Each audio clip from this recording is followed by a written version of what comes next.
Muy buenas tardes a todos. Muchísimas gracias por haber venido a esta presentación aquí en Librería Libri. Gracias también a la librería por acogernos. Desde Editorial Mediterránea estamos muy contentos de presentar este nuevo libro de Mireia Valls, Las 7 colinas de Barcelona. Después del recorrido que nos llevó por la Barcelona subterránea en el año 2012, ahora nos acompaña por un itinerario por 7 colinas de Barcelona: el Monte Taber, Monterols, el Putxet, la Creueta del Coll, el Carmel, el Turó de la Rovira y el de la Peira. Encontramos explicaciones interesantes sobre la fundación de la ciudad romana sobre el Monte Tabor, por ejemplo, mitos relacionados con el origen y el carácter de Barcelona y de su gente.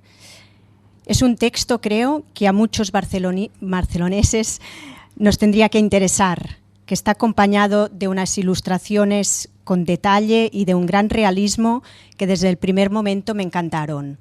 Recuerdo el día que Mireia vino a la editorial a presentar la propuesta y el original, que estuvo hablando, no sé si una hora y media, y ya fue como hacer medio recorrido, ya me veía paseando de su mano por esta Barcelona tan desconocida para muchos.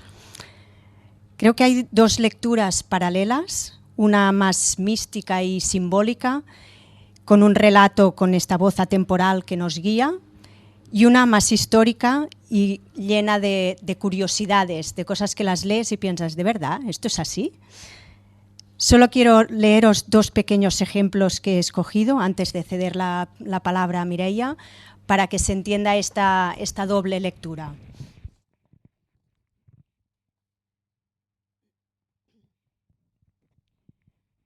Atravesar un puente implica el quiebre de un plano y el acceso a otro superior, abrirse al poder transmutador del símbolo, mudar de piel y revestirse de la luz de un pensamiento cada vez más universal y arquetípico. Luz que difractada dibuja aquel arco de 7 colores, el arco iris, último puente en el trayecto de ascenso por la escala cósmica, que de ser atravesado conduce a la fuente de esta proyección, al mundo de la ontología como paso previo a la metafísica. Pero este último salto ya no se efectúa sobre un puente, sino pasando a través de una muy estrecha puerta.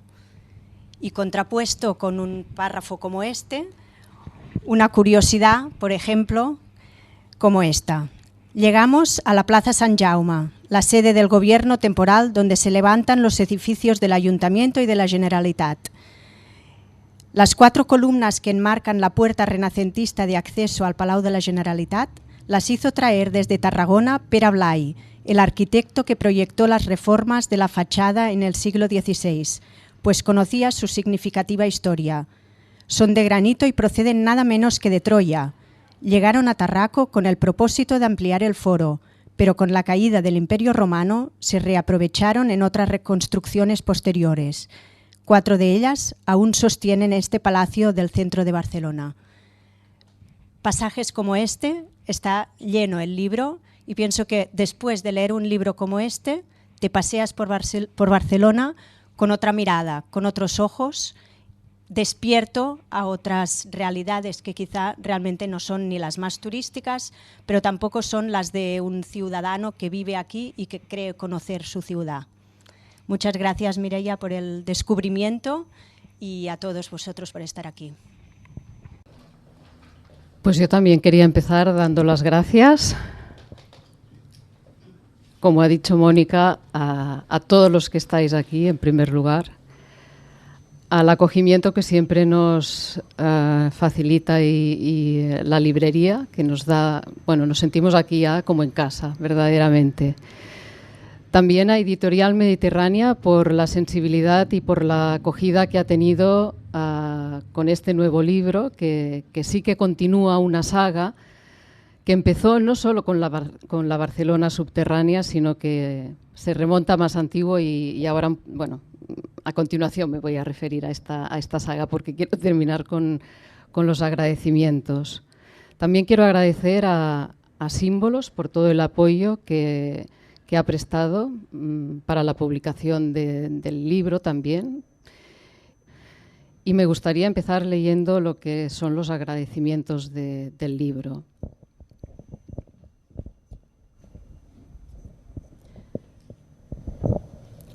a los dioses que se adelantan en la contienda y con los que nos aliamos para emprender estas escaladas, al querido escritor, siempre vivo,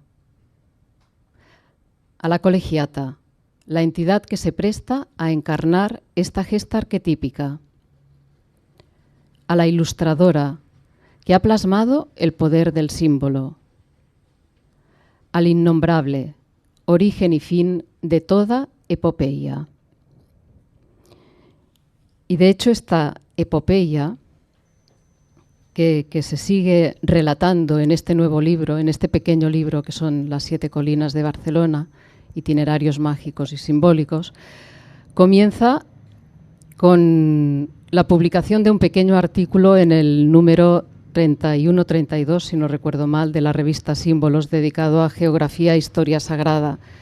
Allí en aquella ocasión escribí un artículo muy cortito titulado La isla, en el que de alguna manera revelaba que Montjuïc era la isla primigenia, a partir de la cual se había fundado toda la ciudad de Barcelona, porque de ella es de donde partió el mítico Hércules, camino de la Atlántida, y cuando dijo que al volver de ese continente desaparecido, él fundaría a los pies de esta pequeña isla una ciudad. Y además es que Montjuïc era eso, era una isla verdaderamente, ¿no? Lo cual es el símbolo pues, de un centro, el símbolo del centro sobre esta geografía, ¿no?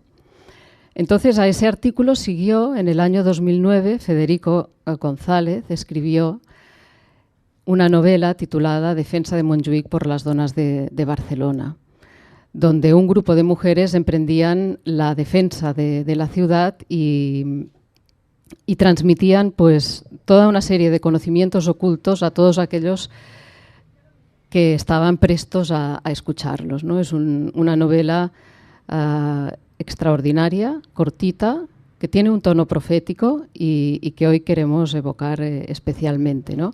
Hoy que estamos también de celebración porque Federico, pues, ayer hubiera cumplido 82 años y el lunes fue el día que se cumplía un año de su paso al Oriente Eterno.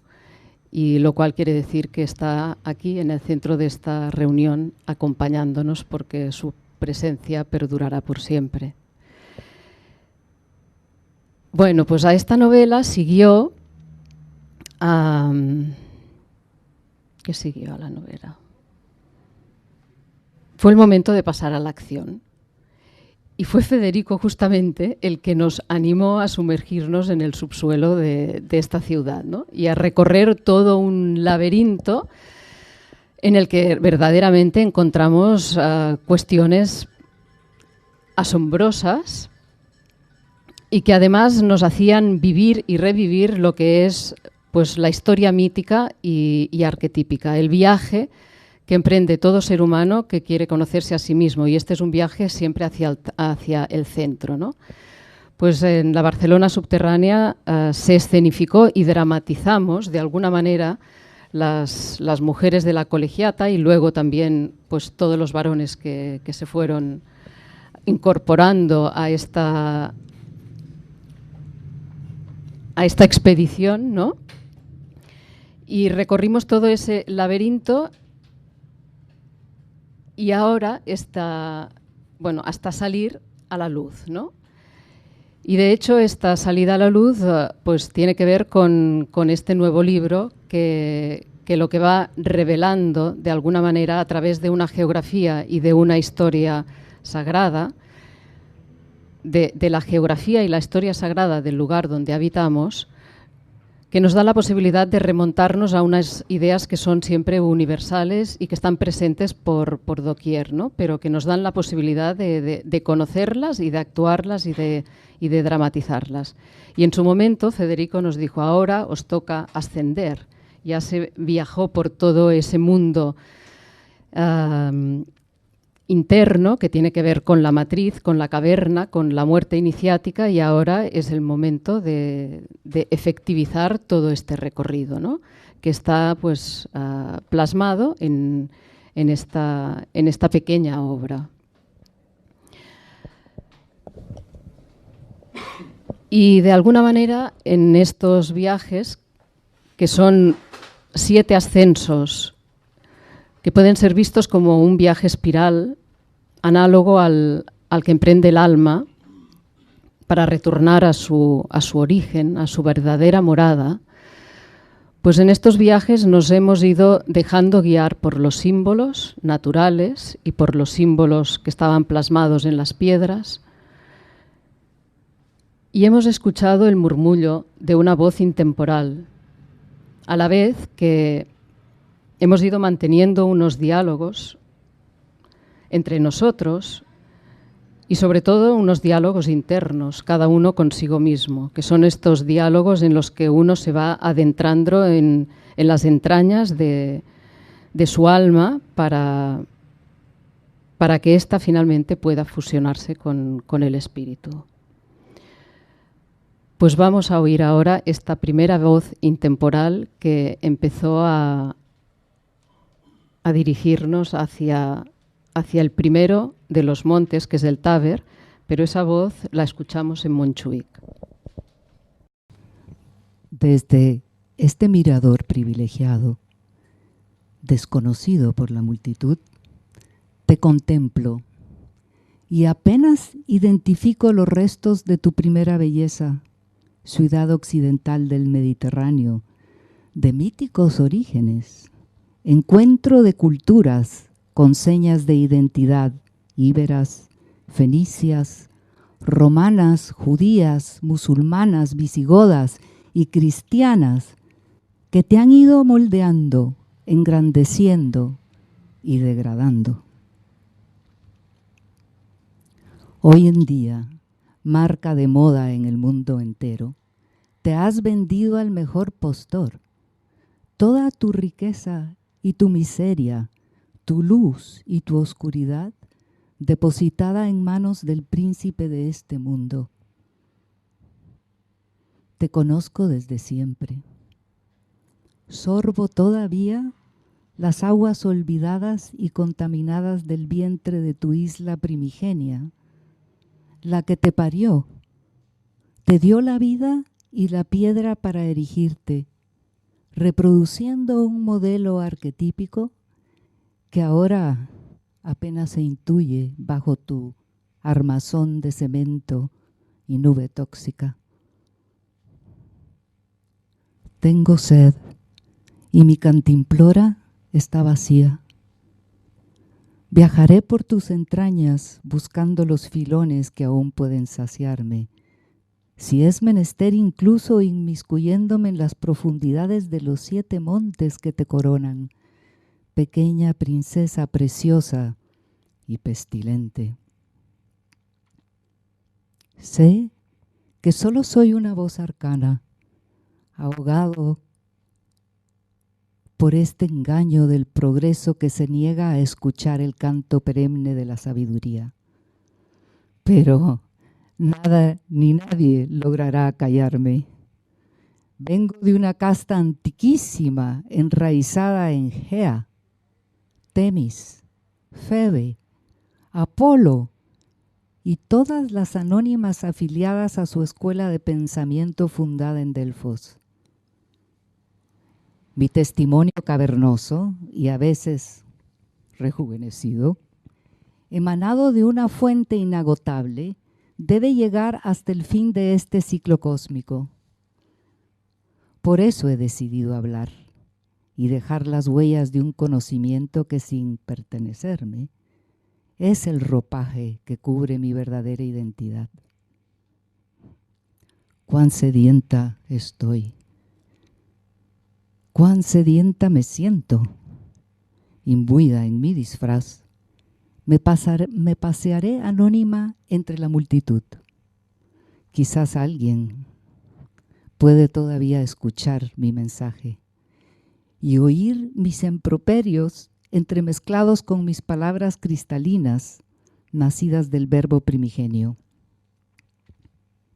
Adiós. Se acerca un nutrido grupo y no sé con qué intenciones. La colegiata emprende desde Montjuïc el viaje hacia la primera de las montañas, el Monte Taber, aquel que los romanos eligieron para fundar una pequeña ciudad. Primero fue un castro y luego devino una pequeña ciudad, a la que pusieron por nombre Barcino. A lo largo del recorrido pudimos recordar que el rito de fundación de la ciudad para los romanos no era cualquier cosa, sino que se efectuaba siguiendo los designios celestes. Eran 3 los sacerdotes que participaban en el rito: el augur, el arúspice y el agrimensor. El augur era el que leía en las señales del cielo, normalmente en el vuelo de un ave. Pues sabía leer y reconocer a través de la presencia de estas aves cuál era el lugar significativo sobre la tierra, especialmente apto para recibir los efluvios del cielo. Luego, el arúspice era el encargado de leer el oráculo en las entrañas del ave sacrificada. Y si la información, lo que él leía, era favorable, entonces se procedía al rito de fundación, se procedía a instaurar el gnomon, el eje, la vara, en la cúspide del monte, y a partir de la instauración de este eje, que era el que conectaba el cielo con la tierra, se podían marcar los 4 puntos cardinales a partir de la proyección que hacía el sol sobre ese eje, ¿no? Y allí, en donde se había hundido el gnomon, es donde se elevaba el templo, en cuyo subsuelo, en su caverna, llamada Mundus, allí se enterraban pues, los restos de este ave sacrificial. También se enterraban simbólicamente los restos del héroe fundacional de la ciudad, que, como ya hemos dicho antes, en el caso de Barcelona, habrían sido los de Hércules, y un puñado de tierra de una ciudad pariente o cercana, ¿verdad? Pues la colegiata llegó hasta la cúspide del Monte Taber, allí donde actualmente se erigen de una manera escondida, ¿verdad? Porque están dentro de un edificio que se construyó pues, en el siglo XVIII, XIX, no sé exactamente, pero quedan todavía 3 de estas columnas del templo que levantaron los romanos al emperador Augusto. Y no solamente llegamos al lugar más sagrado de la ciudad, sino que podemos penetrar también en su interior, sumergiéndonos en el Museo de Historia de la ciudad, donde pudimos ver los restos de esa ciudad romana, y no solo los de la ciudad romana, sino también los de la visigótica y los de la cristiana, lo cual nos corroboró aquello que de alguna manera pues ya sabíamos, y es que el centro es reconocido unánimemente por cualquier pueblo, ¿no? Un lugar significativo sobre la tierra, y hay muchos centros que son el símbolo del centro supremo, ¿no? Pero para esta geografía, para este pequeño territorio, pues era este, ¿no? Y así lo reconocieron pues todos los pueblos que fueron llegando. Y así lo vivenciamos con esa visita al interior de este museo, que verdaderamente os recomendamos, porque es un viaje no solo en el tiempo, sino en la posibilidad de salir del tiempo, ¿no? Y desde este centro pues, irradia toda una cultura, toda una civilización, se expande hasta sus límites, ¿no? Estos límites estaban marcados por la muralla romana, que también tuvimos oportunidad de ir recorriendo. La muralla romana no ha sido destruida nunca, se conserva íntegra, aunque hay trozos que están pues maltrechos, como os digo, están deteriorados. Otros están escondidos dentro de edificios que se construyeron encima, pero uno puede ir resiguiéndola casi de una forma completa. Y eso es lo que hicimos en otra de las salidas con la colegiata, ¿no? A ver pues, cómo esta muralla, que servía para proteger y defender el centro, además era una obra bella. Arquitectónicamente era bella, ¿no? Como todo lo que construían pues, las sociedades tradicionales, que no solo tenía una función simbólica y utilitaria, sino también reflejaba esa belleza, esa idea de la belleza que quedaba proyectada en esa arquitectura. Y no solo pues, la pudimos ver.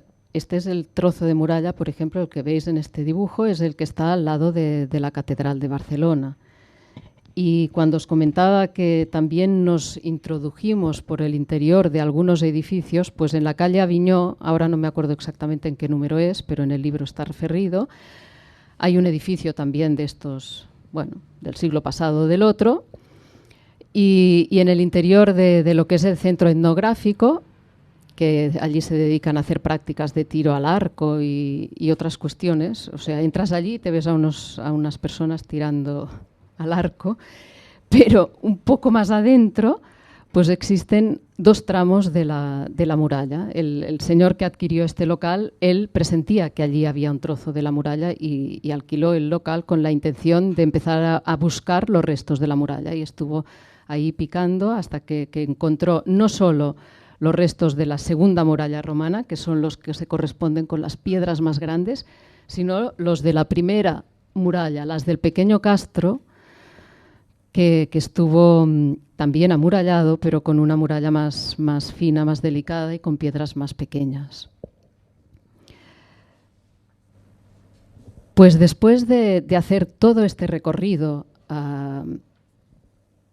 por lo que era la ciudad romana, fuimos más allá y salimos ya de los límites de la ciudad y empezamos a recorrer otros pequeños puntos significativos sobre el llano, puntos significativos que eran como centros secundarios, símbolos de ese centro primero, ¿no?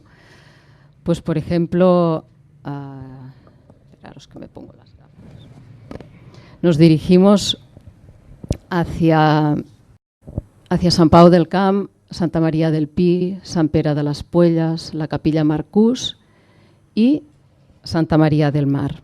Y cuando llegamos allí a Santa María del Mar, nos encontramos que en uno de los edificios que están cerca de la basílica, de esa basílica tan extraordinaria que hicieron construir los marineros en el siglo XIV, pues vimos una nave que estaba adosada a uno de los edificios, una nave que más que navegar en las aguas parecía navegar en el cielo. Vemos adosados entre dos viejos edificios colindantes con la basílica gótica un par de ángeles que sostienen un lienzo desplegado con la siguiente divisa: Noscete ipsum, que traducido significa «Conócete a ti mismo». Esta inscripción presidía el templo de Delfos dedicado a Apolo. Sócrates la eligió como lema de su enseñanza y al decir de Pico de la Mirándola en su discurso sobre la dignidad del hombre: pues, quien se conoce a sí mismo, conoce en él todas las cosas. Aquí está, en medio de la plaza pública, a la vista de todo el mundo, para que nadie diga que esto es para unos pocos, o que se trata de un conocimiento oculto, extraño o inventado. La frase que daba acceso al oráculo de Apolo en Grecia sigue grabada en la calle Sombrerés de Barcelona, presta a provocar un interrogante en quien depare en ella. la colegiata sabe que no obedece a una casualidad, sino que es una señal enviada por el propio Dios, que reclama la atención y entrega de los llamados a sus misterios. Y con esta divisa grabada en nuestros corazones, pues seguimos ese recorrido a través del llano de Barcelona, yendo incluso más allá de lo que fueron las segundas, bueno, ya las terceras murallas, las medievales, las que recorrían lo que actualmente son los nombres de las rondas, la Ronda de San Pau, la Ronda de Sant Pere, Ronda Universidad, Ronda de San Antonio. Allí estas eran en el recorrido de las murallas de la ciudad medieval, ¿no? Pero nosotros seguimos todavía más allá, ¿no? Hasta el límite, pues hasta el límite de ese llano, ¿no? Que es un símbolo de algún modo del límite o de la exploración de lo que son todas las posibilidades humanas, ¿no? En este viaje de conocimiento que nos anunciaba el Nosce te ipsum, el conócete a ti mismo, pues uno debe transitar y conocer plenamente el estado humano, pero de alguna forma ir más allá y penetrar en esos estados superiores de la conciencia que ya son más que humanos, son de naturaleza suprahumana. Y la llegada a ese primer montículo que encontramos ya cuando ya se acaba el llano de Barcelona, el monte de Monterols, de alguna forma ya nos dio las claves para iniciar este recorrido vertical del alma. Siguiendo a esta energía llamada Dioniso, que es el que promueve el furor mistérico, este fuego, ¿no?, que eleva el alma hacia el éxtasis, hacia el vacío, hacia la embriaguez, ¿no? Nos dirigimos hacia la nueva cúspide, pues así como estos niños que encontramos a los pies del monte Monterols, en una de las calles cercanas, en la calle Copérnico, que son unos niños dionisíacos, ¿no? Van cargados de racimos de uvas y de algún modo pues nos fueron confirmando todo esto que son vivencias internas, las encontramos reflejadas en la geografía, ¿no? Pues al son de esta música invisible, ¿no?, que es la música que emana de las esferas, ¿no?, nos dirigimos hacia el siguiente monte, el del Putxet, para explorar sus terrazas, las que a modo de estratos nos evocan la presencia de todas las deidades, númenes o entidades intermediarias que nos raptan hacia esos mundos invisibles presentidos en nuestra conciencia. Recreamos, pues, una cosmogonía viva y sus mitos genésicos. No queremos sino encarnar en nuestra existencia la realidad del mito. Nos resistimos a sucumbir al tedio, a la modorra y a la tontera, a la comodidad y el bienestar, a las excusas fáciles, a los chantajes anímicos, a las trampas mentales reincidentes, al culto de una personalidad inexistente, a las explicaciones y justificaciones a medida, al consumo insaciable, a los rollos psíquicos interminables, a los miedos paralizantes, a las dudas persistentes. Queremos ir más allá, más adentro, romper la cadena perpetua de un alma que en verdad ha sido forjada para participar de la inmortalidad.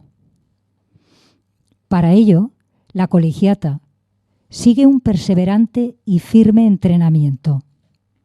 Nos imponemos una disciplina interna, nada que ver con el militarismo, la rigidez de normas o la uniformidad de formas.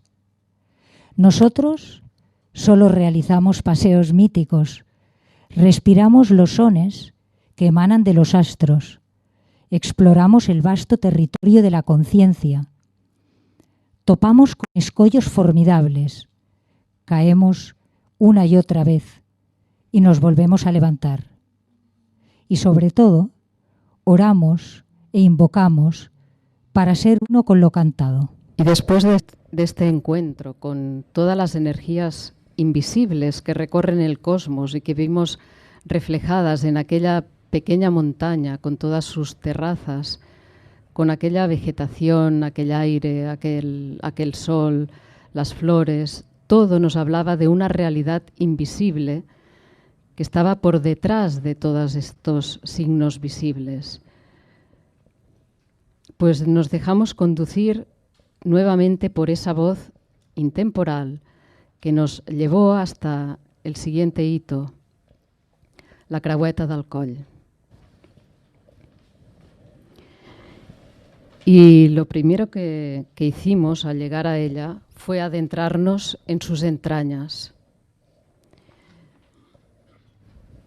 Pues allí hay una finca que hizo construir el doctor Salvador San Salvador para el veraneo de su familia, pero resulta que cuando fueron a buscar agua para abastecer a la finca se encontraron con un pozo que había en el interior de la montaña, y el doctor hizo analizar el agua y vio que tenía unas propiedades curativas, y entonces en lugar de construir la vivienda para el veraneo familiar se dedicó a comercializar ese agua, ¿no?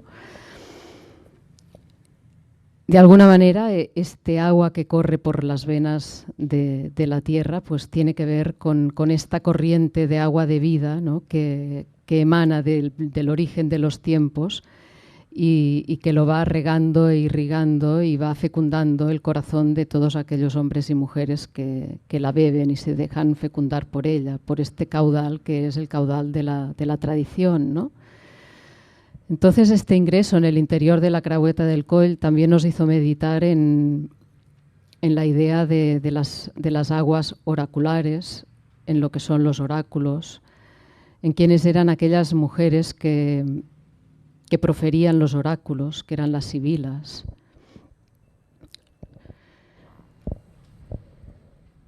En las bestias que protegían los lugares más sagrados, como la serpiente Pitón, que es la que estaba justamente en Delfos, ¿no? Protegiendo aquel lugar sagrado y en el que se instauró el oráculo del dios Apolo. Las sibilas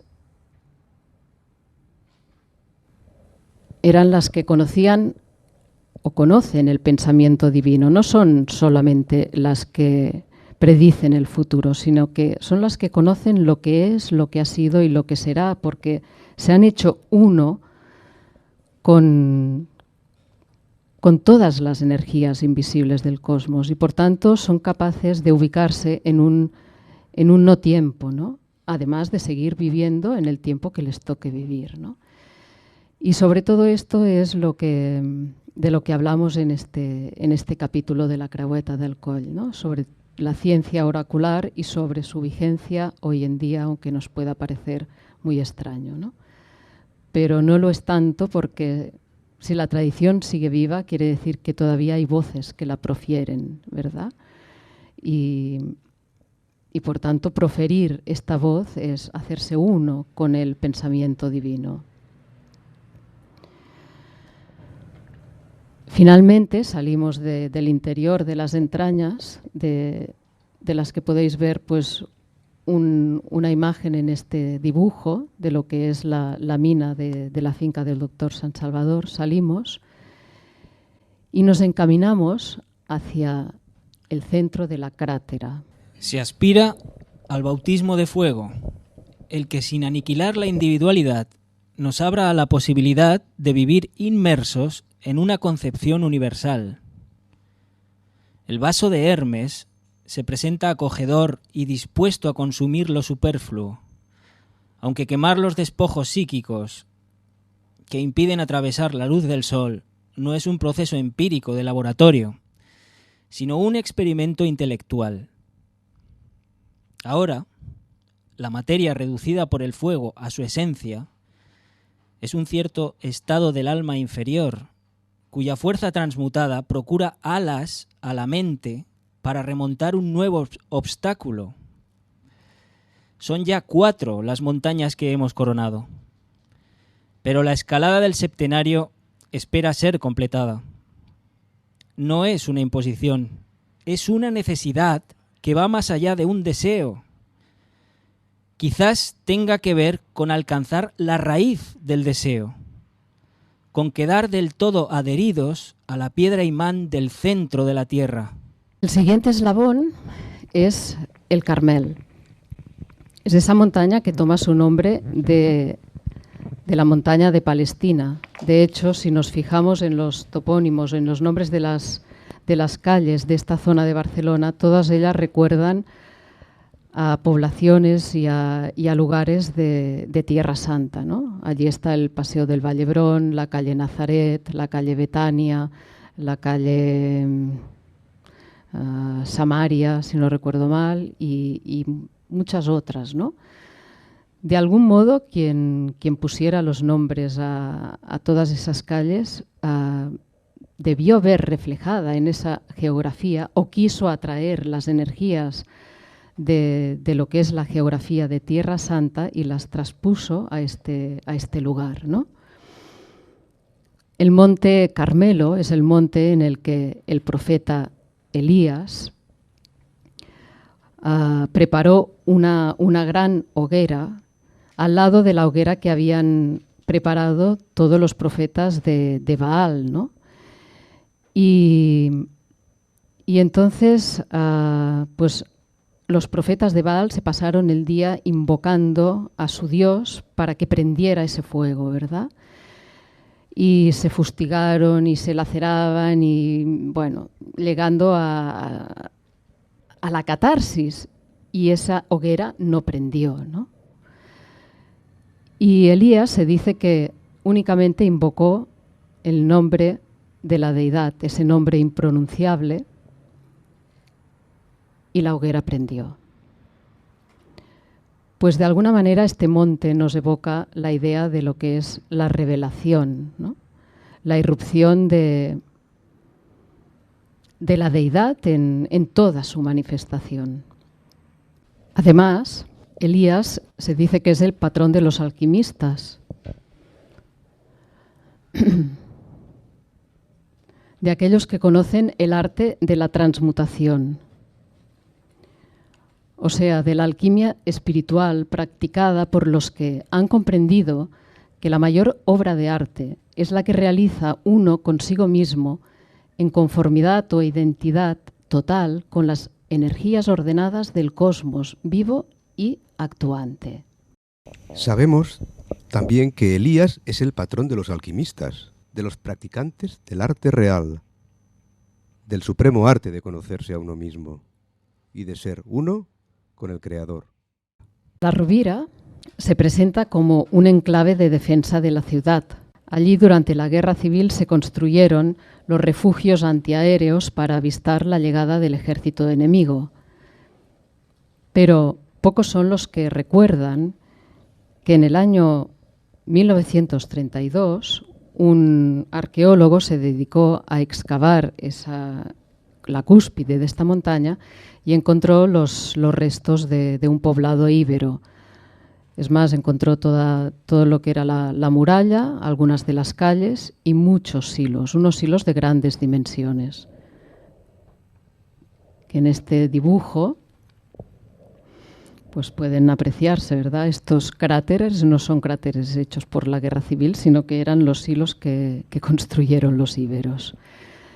Lo cual pues nos puso sobre la pista de esos pobladores de esta geografía antes incluso de que llegaran los romanos, ¿no?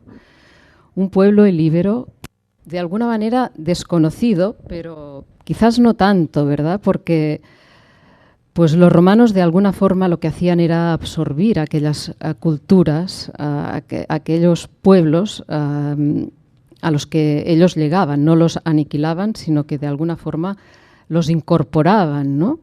Y de hecho, pues la civilización íbera, ya cuando llegaron los romanos, se encontraba al final de su vida, ¿no? Y de algún modo pues fueron sus enseñanzas y lo que de ellos quedó fue absorbido por los romanos. Esta cultura, la íbera, sin embargo, ha estado aparentemente callada por siglos y milenios. No eran unos bárbaros rudimentarios, sino un pueblo, al parecer, con una organización jerarquizada, con su casta sacerdotal, guerrera, artesanal y los agricultores y ganaderos que vivían distribuidos por el litoral mediterráneo de la península ibérica.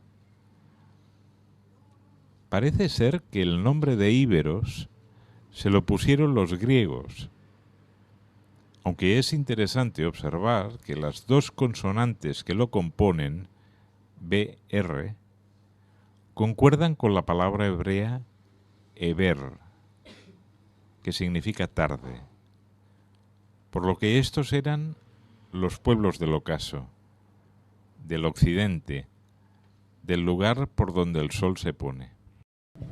Finalmente, la última escalada la hizo cada cual en soledad, acercándose al monte de la Peira.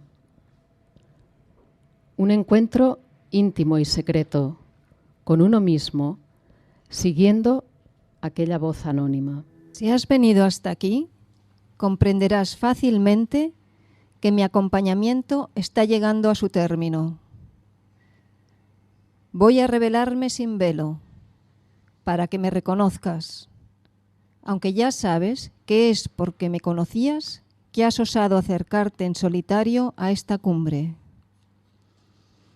Ya no tienes que dar cuentas a nadie. Te has hecho responsable de ti mismo. Has experimentado diversas purificaciones. Sin embargo, queda una dura prueba. Si no la definitiva, sí una crucial. De ahí esta cruz desmesurada que te interpela al inicio de esta última escalada. Una llamada al sacrificio en el que tú eres el verdugo, la cruz y el entregado. Sin dramatismo, por favor, y libre de todas esas concepciones relacionadas con lo devoto o el fervor sentimental. Guiado por la esencia de este símbolo universal, te repliegas en su centro para dar un paso más decidido hacia el origen, uno y quieto, y de ahora en adelante poder verlo y vivirlo todo en clave universal, macro y microcósmica a la vez. Muy bien, pues así con el alma alegre ya nos podemos marchar todos caminando hacia esta ciudad celeste que está en nuestro interior. Muchas gracias a todos.